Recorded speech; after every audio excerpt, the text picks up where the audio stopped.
Will do. Miss Rogers? Here. Miss Widener? Here. Mr. Keeley? And I saw Miss Harris walk in, so I'll note it when she sits down at the table. Alrighty, thank you. Chairperson Dillon, you have a quorum. Thank you very much. I know, we're rowdy today.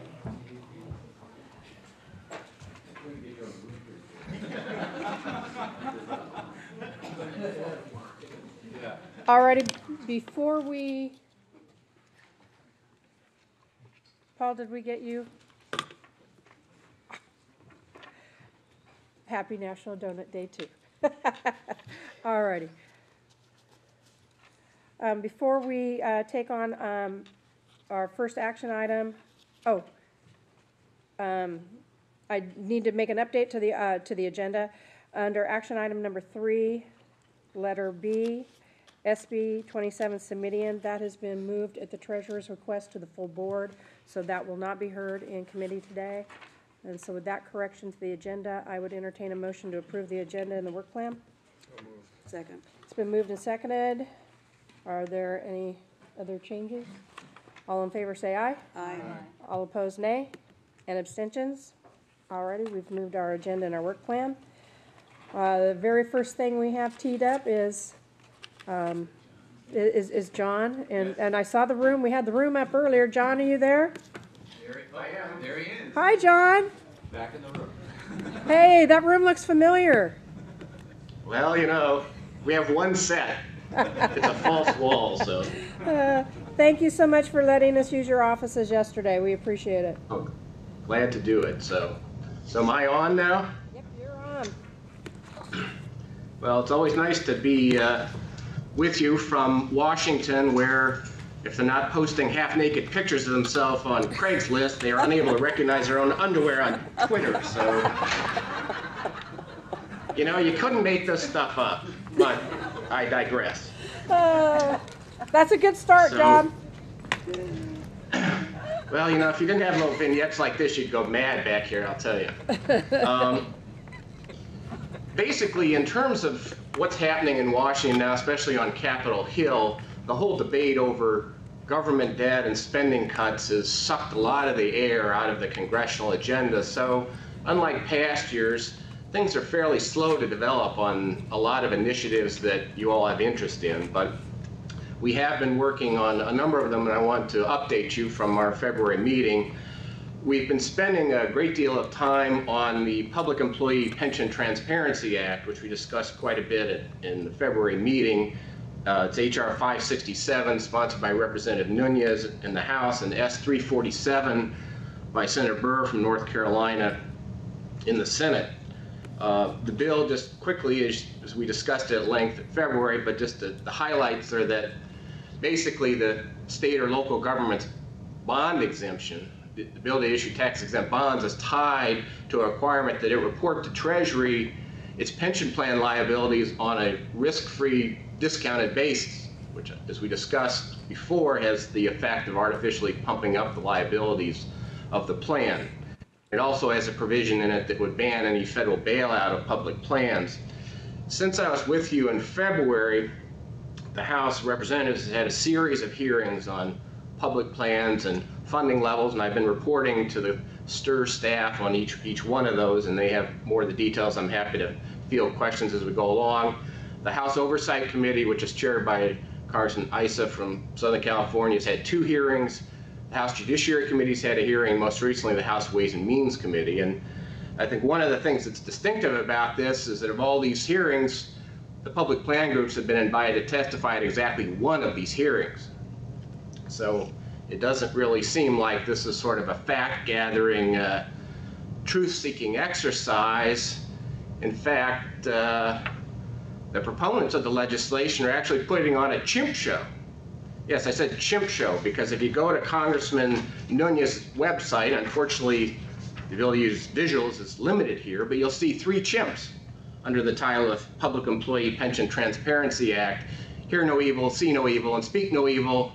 And the caption is, let's end this pension monkey business. So I think that gives you some sense of the elevated level of discourse that's accompanying this issue in the Congress. The House Ways and Means Committee hearing, I wanted to just touch on that briefly because that's the committee of jurisdiction over public plans, and they had the most recent hearing with their oversight subcommittee where they had a financial economist, another economist, a guy from a think tank, someone from Moody's, and the Colorado State Treasurer who had been in office a total of 4 months. So you can imagine the level of familiarity with running a pension plan in that crowd. The hearing itself, as this issue in general is breaking down, is on sort of partisan lines. The Republican chairman was, in his opening statement, was talking about the, quote, dangerously underfunded pension plans, just as though all of them are in the public sector. The Democrats were calling this whole effort an attack on public employee unions, and they came to the defense of public plans and the way in which they were operated. But one of the things I was struck by at the hearing was that the proponents of the legislation had kind of a difficult time articulating who they were exactly trying to protect with this legislation, because state and local governments, all the state and local government groups were allied in opposition to the bill. Participants in these public plans, well, all the employee groups are lined up in opposition to the bill. The federal taxpayer, protect the federal taxpayer against any bailouts. Well, no one can find any record of anybody actually asking for a bailout. In fact, the Governors Association and NASR and NCTR are on record saying, we don't want a bailout, we don't need a bailout, don't even want to talk about a bailout because it affects our credit, our ability to raise funds in the market, the credit rating and the investor expectations. So it's sort of a solution in search of a problem. And as I say, there's sort of this yawning absence in the debate at the hearings of anybody who's actually ever run a plan. The Colorado State Treasurer was the one guy that they could come up with that would sort of follow the party line on the bill. He'd been in office a total of 4 months and had run on a platform of turning the Colorado DB plans into a DC plan. He's sort of at war now with Colorado Para, which has run public statements denouncing and answering some of the misstatements that he's made in the context of their board meetings. So this is sort of the level of expertise that they seem to be relying on, which is disturbing. And they have these kind of bromide talking points. Well, how can you be against transparency? Well, if you're going to measure feet for new shoes using a yardstick, if you're going to have inaccurate information that leads to distorted results and conclusions that don't make sense in terms of what to do next, I mean, how is that transparency? And yet that's part of the whole theme about this, an effort to try to place public plans on the defensive. I mean, I wave around your 150-page certified financial report that's got a whole series of scenarios on different discount rates. And so it's a very slow process to try to beat back this misinformation, but I do believe that through the collective efforts of the public plan community and other state and local groups, that the other side of the story is really starting to come out now, not only on the Hill, but in the press. I mean, we've been working very actively with the key members of the California delegation on these hearings, building on some very successful meetings that Jack and I had when he was back in Washington for the NASR and CTR meetings in the spring, where we could explain how public plans work. And so we're in a position now to go back and seek their help in specific contexts. And the other systems in the other states, Ohio, for example, are being very active with their own delegations. I mean, it's a one-on-one, trying to purge the misconceptions that have been floated. And finally, I think we're starting to make some inroads. NASR and NCTR have been active. NEARS, that Jack is involved in, is making a very helpful contribution. But it's going to be a long and difficult battle because we've got a well-financed, very activist group on the other side that are pushing this. And I think in terms of long term, I think there really is collateral damage that's being inflicted here on public plans, because it's affecting not only how the average member of Congress perceives public plans, but also, part of this effort is to, and I'm sure you're seeing it in the grassroots in California, is to try to, change the public perception of employee public employee retirement benefits. And so I think it's going to be a battle. It's going to continue even past this sort of first stage with this bill to beat back this misinformation, because Washington is a place where if a figure or a concept is repeated enough times, it's taken as fact. And so this is going to be an ongoing effort, but I'm pleased that I think our side is on the field now, being active and trying to fight this with the facts that are at hand. So maybe, Madam Chair, I can stop and see if there are any questions at that point, or I can sort of keep going and have questions at the end. It's whatever makes sense for you all. Does have any questions? Anyone? On the Nunez stuff? Alrighty, John, it's back to you.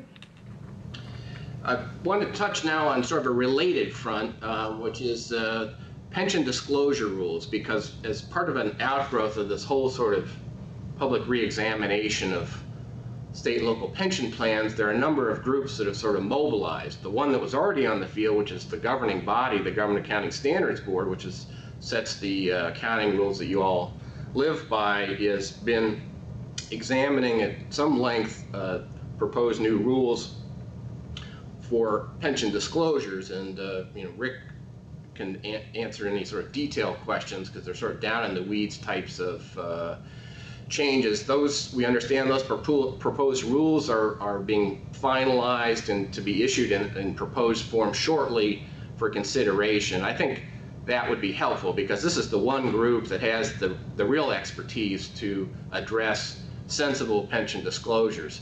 But there are a number of other groups, as I had indicated in February, they're sort of circling around the periphery here. There's a group called the Municipal Securities Rulemaking Board, which has discussed potentially getting into the pension disclosure area under the guise of tax-exempt bond disclosure. There's a self-appointed group of the National Association of Bond Lawyers, which has put together an initial draft, which I've sent to CalSTRS staff, and when they put that draft together, they sort of rebuffed overtures from NASR and NCTR to be part of the process to offer expertise.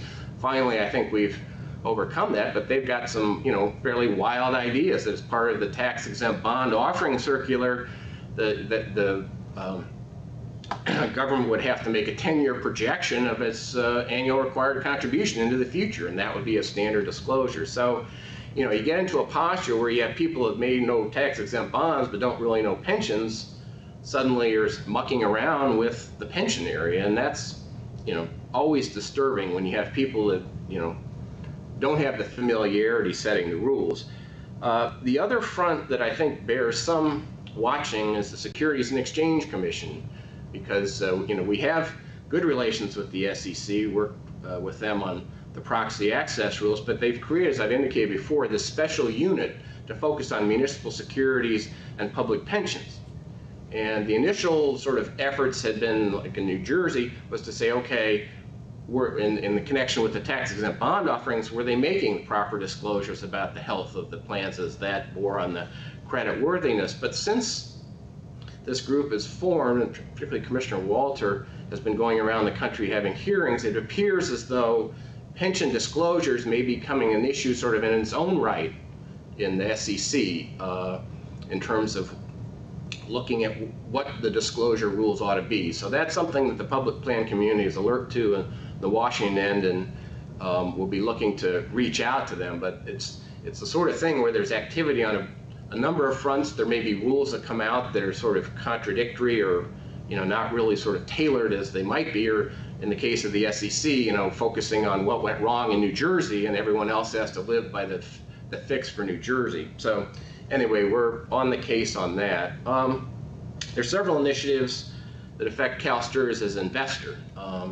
As Ann's probably indicated, the proxy access issue is sort of off the table for now in the Congress because it's in the courts fighting over what the SEC proposed, whether that's appropriate.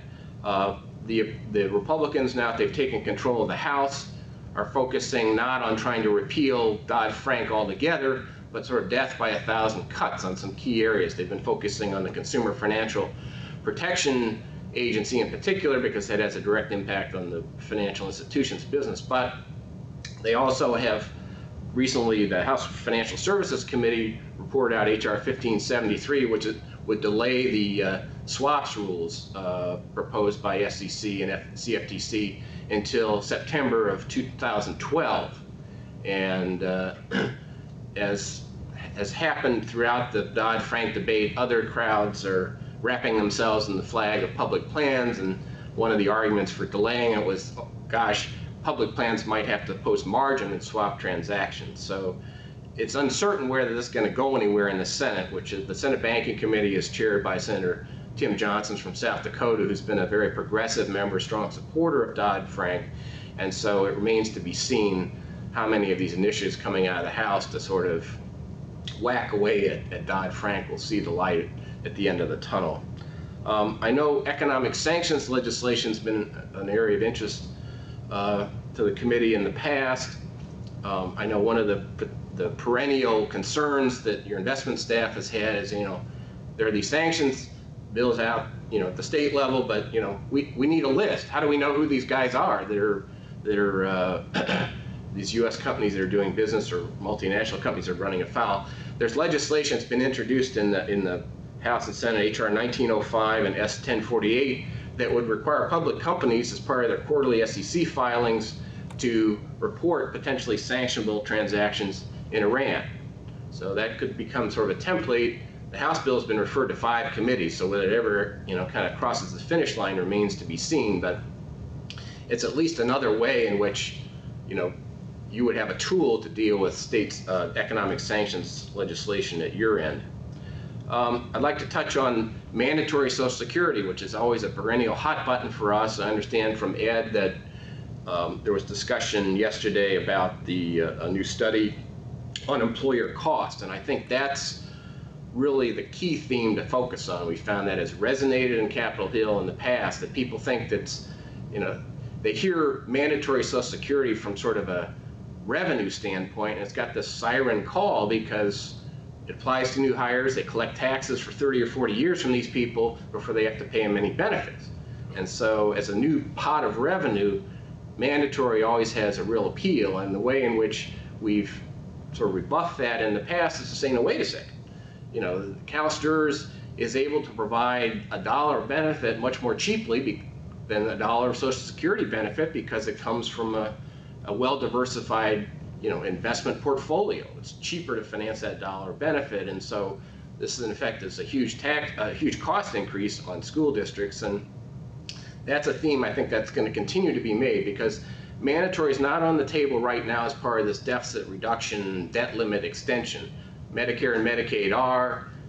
Social Security has been sort of put aside by the Democrats for now, but I think as time goes on, I think Social Security is going to kind of come back into it, and we also want to make sure that the mandatory Social Security piece of it is not peeled off and just used as a straight revenue raiser. But again, there are a group of states that are affected by this that we work together to educate people because, especially with Congress, there's a new constant turnover, members and staff, and you just have to re-educate people, especially in states where their members are their public employees are in Social Security, and because they always say, well, my folks are in, what's the sky is falling point about this, and you have to kind of walk them through the economics, and they finally get it. The last point I'd like to cover is our hardy perennial elk hills, because we may actually, after 21 years that I've worked with you, be seeing light at the end of the tunnel. DOE and Chevron have finally, after 13 years, agreed how they're going to split the take from the sale of elk hills. I mean, Congress had specified it was supposed to take 11 months, 13 years. So a whole generation of petroleum engineers kids in Bakersfield put through college, I think, as part of this effort. But we're now in the process, and we're coordinating with CalSTRS staff and the State Lands Commission, working with the State Attorney General. Thankfully, because of the high caliber of the civil service in California, we actually still have the fellow at the State Attorney General's office, who's now very senior, who had helped us with elk hills along the way. So we've got tremendous institutional memory there. Governor Brown had actually been Attorney General at one point during this whole process. So it's just life seems to go in a circle here. But we are in the process of negotiating with DOE, which, as it has been for the past 21 years, is pursuing a scorched earth theory on how much we should get, and seems to have no conscience to the fact we had to wait these last 6 years just because Chevron was suing it for misconduct in the Court of Claims in this whole equity finalization process. But in any event, our team's on the field. We're trying to negotiate a settlement that's fair. We're coordinating with Senator Feinstein, who's been our champion on this. She's now happily, if you wait long enough, she's now chair of the Appropriations Subcommittee that would ultimately have to consider this. It's a bipartisan effort. Congressman Kevin McCarthy, who took over for Congressman Bill Thomas, has been a strong supporter. He's now, of course, #3 Republican in the House. So we've got some able supporters. We're hopeful that we will be able to report back with a successful result and finally bring this to a close. We've collected $300 million. We're hopeful to collect a fair amount of additional. So anyway, we are continuing to work on your behalf back here, and welcome any questions anybody has about the issues I've covered or other issues that you'd like to discuss. Thank you very, very much, John. Entertaining as always. And it's really good to hear that something might be finally breaking loose on Elk Hills. That's been a long time coming. Alrighty, any questions from the committee? Nobody's queued in, so anything? John, I think you did an excellent job. No one has any questions, so we really appreciate you videoing in on us today. Thank you very much. It's always a pleasure to be with you. You're welcome. Thank you very much, and keep Take up care. the good work. Thank you. Alrighty. That's a tough act to follow. Alrighty, it's time for you to tap dance now. Alrighty. Action item number 3, state and federal legislation, committee position and status update. You're on, Berman. Well, we have one piece of legislation, as you mentioned. The other piece of legislation, SB 27, will be heard a little bit later in the full committee. Going to talk about AB 982 and then just do a little follow-up on our legislative visits, i.e. Legislative briefings and so forth. So first up is AB 982 by Assemblywoman Skinner relating to Solar Energy Parks Program land exchanges. The problem is that, not really so much of a problem, but a significant amount of school lands that are optimal for large-scale renewable energy projects are not producing revenue because they are isolated, landlocked parcels which mostly are scattered across remote desert lands. This proposal facilitates land exchanges with the federal government through the State Lands Commission that would consolidate school land parcels in the California desert into contiguous holdings that could be used for renewable energy-related projects. Now, the staff recommends a support, and I will try and bring this together as to why CalSTRS is being asked to support a solar energy project. As it's indicated in the background, back in 1853, the federal government deeded millions of acres to California, ostensibly for the use of schools. Up to 1984, 90% of those lands were already used for schools, development of California's infrastructure. However, there are still lands in the desert that are still belong to the School Lands Trust. Assemblywoman Skinner has a proposal that would bring these lands together, develop them with the consultation of the Bureau of Land Management, the Interior Department, the State Lands Commission, and develop renewable energy projects, primarily solar. About 3 gigawatts of solar energy projects. Those would be used, the solar projects would be housed or used in those areas. The benefits, the lease payments would ultimately flow to the SBMA account within CalSTRS. So this is a confluence, as I said, of 3 things where the environment is helped.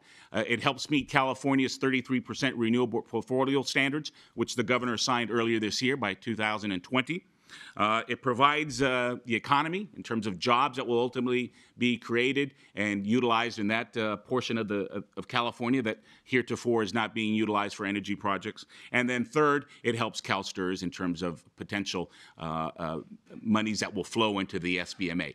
The analysis, both on the Assembly as well as ours, as well as our investments, could be into the millions of dollars per year and on the aggregate hundreds of millions of dollars to the SBMA. I think that's when the bill was originally introduced, the bill had some language specifying what the rate leases would be and so forth. That has been removed. We had concerns whether the rates for the lease payments were the ceiling or the floor.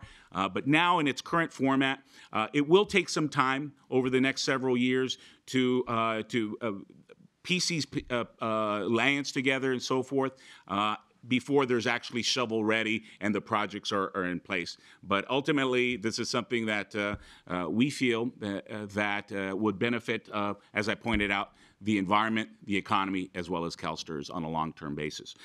We are asking for supportive amended to ensure that the monies appropriated, which the State Lands Commission at this point they're pegging at about $250,000 to $500,000 in terms of costs associated with negotiating with the land management, but ultimately those costs would be reintroduced into our payments if the projects go forward in the next several years. So that's basically the bill. It's as good as a mom and apple pie as you can possibly get in this type of legislature. It has received no votes in the Assembly Natural Resources as well as in the Assembly Appropriations Committee. I've had several conversations with the Assemblywoman Skinner regarding the bill and potentially our interest in this, in that it would bring in heretofore revenue or resources into the CalSTRS fund that we hadn't anticipated. We do have a couple of people online. Harry? Thanks, Berman. Any particular areas of the California desert that would be more impacted than others? They're looking primarily at the Mojave Desert, the area of Barstow and the high. I don't know how to describe it, but it's primarily the Mojave Desert. Areas that are not utilized for any other means beyond perhaps solar or some wind or some geothermal. The only concerns that may present itself in the future potentially are some environmental concerns, whether they ultimately find some species that is endangered and so forth. But from my understanding, it's areas of land that are somewhat desolate, utilize very good sun, and they're not providing anything beyond just the desert. And the Bureau of Indian Affairs is not involved in this at all? Not to my recollection, no. This is not areas that are part of the Bureau with the Bureau of Indian Affairs. Yep. Thanks. Rattlesnakes and rats. Carolyn? Yes, I think this is very exciting news, and I know our former board representative, Gary Lyons, had a passion about trying to see something done with the school lands that would increase the revenue for the fund. So should this sail through, my hope is that we'd invite Assemblywoman Skinner over to thank her personally and have Gary Lyons here with us, because That'd be fun. this is really something that is a long time coming. You know, my only concern, guess I'll say it just out loud, is that the status quo situation has been kind to the school lands people. This is their job, driving around in trucks, checking on what little is generating rent at the moment. So I would just like our staff to be available to assist in any way possible. I know in private equity. We still have, I think, an advisory group on new technologies and things like that. And I hope we will actively engage to see that this passes, and in the future be able to thank Assemblywoman Skinner, and I know former board member Lyons would be thrilled. I think that's a good idea, Carolyn. Ready, anything further? Ready, moving on our agenda. We go into our informational items. Oh, there was, oh, I'm sorry. It's not an informational item, is it? I move approval of our position to support. Second. All in favor, say aye. Aye. All opposed, nay.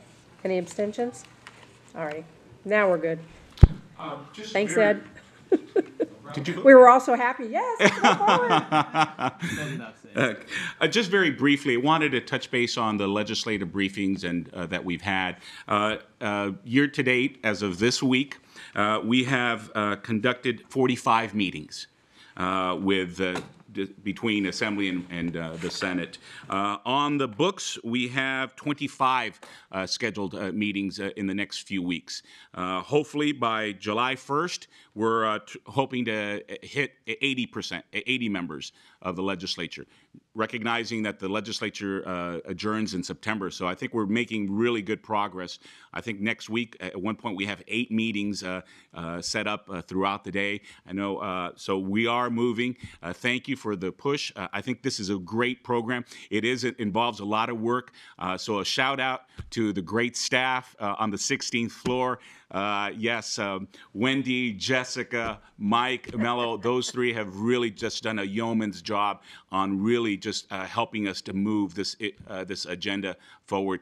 I cannot possibly do all 120, so the other folks on my staff, Marianne Ashley, and Melissa Tanner and Joycelyn Martinez-Wade, who I think are here, have also now, we've kind of brought them on board as kind of apostles of sorts and spreading the word of CalSTRS to 120 members of the legislature. Hopefully we'll keep providing you updates as the legislative season moves on, but it's a really good endeavor. It really allows us to kind of focus group members of the legislature on what they're thinking, moods and trends and so forth. So just wanted to give you that update. Thank you.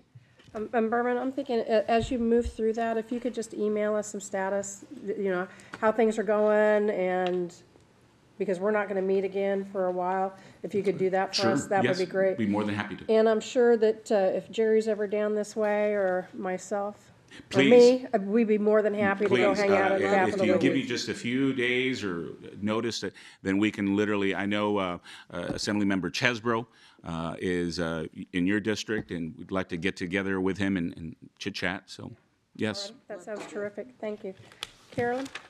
Yeah, I know Ed usually emails us as a bill we have discussed passes or fails, but I'd be interested, particularly with the plethora of pension bills this year, in just hearing if, you know, they get out of appropriations or whatever. Well, they never even got that far, to be honest with you. They all became 2-year bills in the policy committee. Well, they did. Yeah, if you look at the goldenrod, I thought the updated for matrix, Tani, the AB 87, okay. if you look at the, well, I can sort of walk through if you want to quickly, since let me take some time to do that. Look, We have time to kill. yes, we Let's do. go That's through right. it. We'll have a What? filibuster. Go by, That's right. go by Bill, that's what I want to do. Mr. Durman goes to Washington. Let me get up. Carolyn, before you start, Ed, Sure. Carolyn, do you still want to have your mic on, or you want to come back to it? No, I'm. Okay, Okay. I'll take you off. So if looking at the goldenrod, they sort of quickly go through these. The first bill, Assembly Bill 7, is sort of what we count, by our count, the 8th attempt by the author to try to impose a limit on compensation paid for a period of time, and that again failed to move out of the Assembly Appropriations Committee. So that is now a 2-year bill. AB 17 had been held in which is a bill dealing with ethnic diversity of investment managers. That also was held in the Appropriations Committee, so that's a 2-year bill. Go through the more significant ones. You'll see a bunch of bills, some of which we've actually taken up, Assembly Bill 738, which would have prohibited publicly elected officials to become members of the retirement system. The board had opposed that bill. That didn't cut out of the policy committee. A number of these bills were pulled at the request of the author. Other bills were didn't fail or fail passage in the committees, and in every case it became 2-year bills. Before you move on. Sure. The Ing bill, the financial literacy, the location is the assembly floor. What's the deadline for them to pass No, that's that? actually now passed the assembly and is now in the Senate. it's on It's in its the way to Senate. Yeah. If you look at the goldenrod, The the goldenrod. goldenrod has the most Okay, current information. thanks. It's a deadline for bills to move out of their house of origin. Right. So we'll see that. Right, so that one is actually moving forward on the first page. On the second page, Assembly Bill 873, dealing with future employment of CalSTRS and CalPERS employees, that has passed the Assembly, is now in the Senate.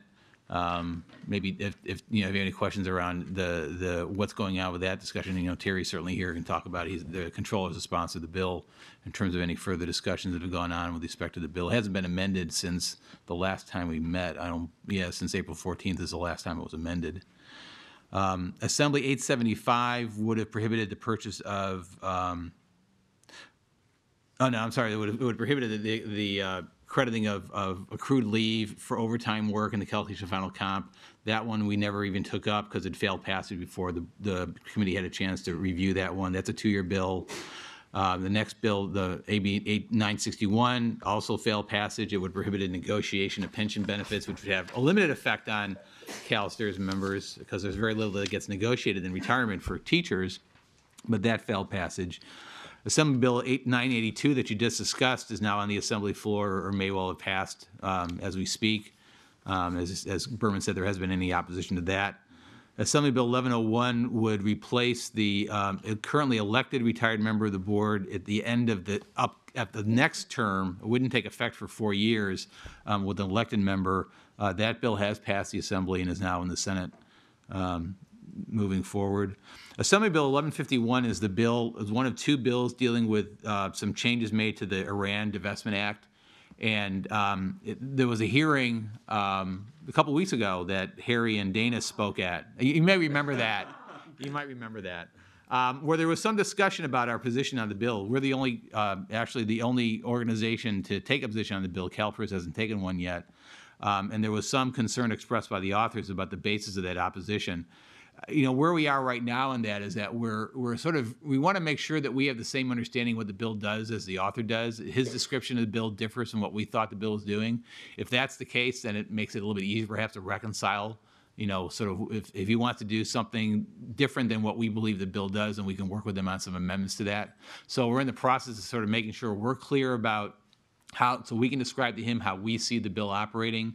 We'll meet with his staff to try to see if that's what they intend to do, and we'll go from there. But we are actively, as Harry and Dana had committed to do, we're actively evaluating our position on the bill to see if there's some reconciliation that can be made of that. In the meantime, that bill is on the Assembly floor. I do anticipate that it will pass the Assembly and move on to the Senate. And throughout the process, we've had really good communications with the staff and their supporters. So we've had really good communication, even though we've had issues in terms of the process, but we still are in good communications with them. Right. Senate Bill 27, the bill that will be discussed in the board later this morning, has been approved by the Senate and is moving into the Assembly. Senate Bill 114, which was a bill that we never took up because, quite honestly, we couldn't get any good understanding of what the author was trying to do with the bill until we had a clear understanding of that, because they had a difficult time articulating their objectives. We didn't feel it was worthwhile to take to the board. But in the meantime, the bill's now been held in the Senate Appropriations Committee, so it's now a 2-year bill. And let me just sort of say, with all these bills that are 2-year bills, you'll see a lot of these we were prepared to bring them to the committee to take a position, but because they sort of were halted in their progress before the committee had a chance to, the committee decided to defer action on them. The calendar will work that these bills will not be taken up again unless there's some magic that occurs on pensions and these become the vehicles of them, that they will not be taken up again until January. They have to pass out of their house of origin by the end of January. And then if they do pass, which means they have to, A, pass the policy committee in some cases, then pass the appropriations committee, and then approve by the floor all in 1 month, which is, trust me, a big challenge, because bills that didn't make it the first time have a lot of strikes against it the second time. And then they will probably sit on the other house for quite a period of time, because for example, if an assembly bill passes the assembly, moves to the Senate's going to take up their own bills, new bills, before they take up assembly bills. So the bills will not be taken up by the second house probably until around this time next year. So we will, if these bills move forward, we will bring them back to the committee at that point in whatever form they're in for them to take a position on. But it didn't seem like it was a good use of your time to take positions on bills that weren't moving forward, and we don't know what they're going to look like. In this process, the 2-year bills, opposite house. You said they probably won't be taken up till this time, and it's the end of September. Then if they make it out of that second house of origin, the governor has to sign them by the end of September? Well, the bills that are moving this year will be signed by the governor sometime in October. They'll be approved by this legislature in September. No, I'm talking about the 2 years, the second year. Yeah, then it'll be around, yes, in So September, the October. deadline for the 2-year session or whatever Right. is September, isn't it? Is September. Okay. Yeah. Senate Bill 294 is a bill that we've been, that the board is supporting, defining emerging investment managers and providing for a 5-year strategic plan. That bill is on the Senate floor, probably, I assume will probably pass the Senate. Senate Bill 349 is the only bill being sponsored by the board. It's our omnibus bill. We make a number of changes to mostly technical changes, some minor policy issues. That bill has been approved by the Senate, is now in the Assembly. I'm sorry, did you say 294 we're supporting? 294, we're in support of it. It's simply just developing a 5-year plan. It essentially codifies what CalSTRS is doing anyway. Okay, in our write-up it says it's pending. Oh, and maybe I'm sorry, then, yeah, that's out of date. It should have been, it's support, the board of support. We'll Okay. fix that on the summary. All They right, thank removed you. the 15%, as well as agreed to our Our amendments. that our we received. fiduciary responsibility language. And Okay. Yes. Senate Bill 398 is a clarification of the placement agent bill from last year. The board is supportive of that. That's passed the Senate and is now in the Assembly. Okay. Okay, we'll take care of that. Senate Bill 439 is the controller's bill about limiting gifts that can be accepted to $50 a year. That's also passed the Senate. And then the next several bills by Senator Walters have all become 2-year bills. The first one, 522, prohibits the purchase of airtime. That's a 2-year bill. These are all pulled at the request of the author. What was, when we followed up on this, what she had said was that she had gotten a lot of opposition on these bills. She wanted to have a better understanding of what their concerns was. She's seeking an interim hearing, which takes place between in the fall between the 2 sessions. And then we'll see whether an interim hearing is actually held and what, if any, adjustments are made to the bills next year. Senate Bill 523 is a similar bill to the Senate Bill 738 that prohibits publicly elected officials from being in a retirement system. That's a 2-year bill. 524 would basically prohibit retroactive benefit adjustments. That's a 2-year bill. 526 would have gone to 3-year final comp for all new members. That's a 2-year bill. 527 would have prohibited negotiation of pension benefits. That's a 2-year bill. Senate Bill 689 would have would require that we post on the internet a list of all the retired members who receive $100,000 or more in benefits. We provide this information anyway. It's no big deal. We're neutral. The bill has been amended, though, to require that we also identify the costs that they are incurring for post-retirement health care benefits.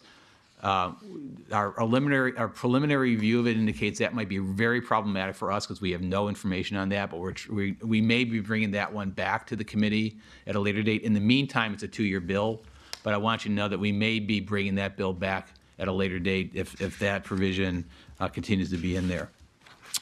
Senate Bill 696 is similar to the AB 597 for the financial literacy program. That was held in the policy committee, I think, in deference of the Assembly bill. So I don't think that one's going to be taken up. Finally, SB 861, dealing with prohibiting a scrutinized company, dealing with conflict minerals from entering into contracts with the agency. The board is neutral on the bill. That's on the Senate floor. And then the last bill, which is similar to the Iran bill on the Assembly side, that we're opposed to, but we're continuing to work, as I said, with the authors to try to understand what they're trying to do. That's probably on the Senate floor if it hasn't already passed. So as you can see, there's a lot of bills that have been stopped dead in their tracks for the time being. It's not to say that as the budget discussions occur, that we may not see bills similar to this, and whether or not they apply to CalSTRS remains to be seen. We'll obviously keep the board very well informed as things develop on these issues.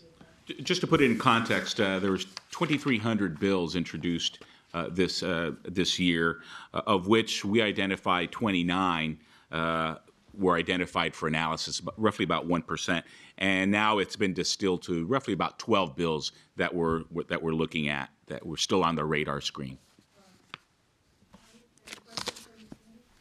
Any questions from the committee on the update from Ed and Berman on that? No. Alrighty, now we'll move on to item number 4. Okay. So this is to get your input about developing the work plan for next year. We will meet as necessary to obviously address bills that come in. We'll also schedule John for his in-person visit in February, as well as the 2 visits telephonically or over the internet, both in June, and I think the other one's in November, but I'll double check that. The question is whether or not there's any other items that you'd want to have brought before the committee. In a conversation with Dana, she had suggested having one of the legislative committee staff come over and sort of talk a little bit about the process from their perspective. I suggested Karen Green, who used to work at CalSTRS, sat on the board as a representative of the controller. She's the consultant to the Assembly PERSS committee. I haven't talked to her yet, so she's listening on the phone. And Hi, Karen. Hi, Karen. But I'll talk to her if that's what the committee wants to do, and we can schedule that in. But other than that, we're sort of open to any suggestions or any input that you want to provide as far as other things you want to schedule for the other thing. The only other thing is that there was a discussion last time around the legislative policy with respect to, we had a discussion around dealing with bills that affect future benefits, and you wanted some clarification around the legislative policy that probably would first go to board governance perhaps, but ultimately might come to the legislative committee, so we can work on that as well. Karen? Yeah, we've basically tracked the bills that affect us around pensions, potentially, this year, and I think the staff has done a fabulous job with it, and I commend you. I wonder if there's another set of bills affecting the 37 Act counties or cities or anything else that just impacts and could improve our understanding of what the legislature's passed around those systems that we might see a write-up on or something, a summary of. In terms of what actually finally got enacted, or in terms of what's being considered? It affects the dialogue. Yeah. Well, I I defer to your judgment Okay. about whether or not, as Jack says, you think even if it didn't pass, Okay. it had an impact. It Right, just seems Or to to me, inform the movement of it's, issues. there's so much going on Right, that it would be a good part Okay, of our we could certainly do That's education. a good thought. No, we could do And the that. Journal does a pretty good job of it, but Yeah. it's so late Right. that it would be nice to Right. hear from your Would it be expertise. helpful for the committee to have that on a recurring basis, or just sort of a one, maybe 2 times a year? What would the committee, what would be useful for the I committee? defer to your, I personally would defer to your judgment about it. Okay. But it seems to me, a similar thing is, you know, you tell us on the email sometimes what has been approved in terms of initiatives and so on, but it's just, Right. I think it would just be nice to have a periodic report that just Right. captured the pension picture, tried to Yeah. capture the pension picture, public employee pension picture in California. You know, it might even be, that's a great idea, actually, and it might even give more life to it if we had someone here from SACRS or one of the organizations to talk about their political climate. I think that would No, I be, think that's I think local that would be strategically very beneficial. Yeah, And- more than just reading bills. I think Right. it'd be better to have a conversation with those connections. Let's think in those terms. Okay. Yeah, I like that very much. And I think Yeah. I know a little bit about the 37 Act counties, so Yeah. maybe even just an educational piece on the legislation and the difference, and so we have some historical context also. Sure. That would be great. Okay. Alrighty, any further input? Yeah. Alrighty, moving on to item 5, reviewing the committee charter. Yeah, let me just sort of clarify that, you know, we're not proposing any changes. That there was the write-up in this thing was sort of, didn't correctly reflect the fact that the committee's authority is basically final unless, as is occurring this time, someone on the board requested a bill be referred to the full board. So the action, for example, on the Skinner bill is the final decision representing the board's position on that. But we are not recommending any changes made to the charter at this time. And the only thing that I would add to that, if you take a look at the charter itself, one of the reasons why we created the legislative committee is sometimes things happen in the legislature very quickly. And we wanted to have a committee that could act rapidly and match the fluidity of the legislative sessions. The charter actually only has 4 members, and going into this year, we actually have 6 people signed up for that. We are required to have, through the charter, the board chair, vice chair, the chair of audits and investments, or a designee of that committee chair. And benefits and services. So, And And benefits and services. oh, I'm sorry, I missed that. So there's 5 of us. There's 5. Yeah. Alrighty. So I just wanted to put that out there, that with 6 of us, we might not be as nimble as we had intended to, so. Alrighty, review of information requests. I think, Ed, you have that through our work plan. Yep. And the draft agenda for the next committee meeting. Looks like we would meet in September. That would be the new committee. Unless the committee needs to meet beforehand to address rapidly developing issues. Alrighty, any questions on it? Any statements from the public? Then the committee will be adjourned. The board will start at 10:30. I think we have guests, or do we want to start earlier? If you'd like We to have start, closed session, why don't we do the closed session? We could do closed session. are you able to do that? No, I have a guest coming in to do a presentation You In have guest closed lawyers. session? Yes. Okay. So, on the Massey case. So I Yeah. thought we had guests coming. so- but you can start a little bit early, that's fine, about 10:15 if you want. We could Okay. do, some of the other organizational items. Let's sometime. start at 10:15 then. Alrighty, thanks.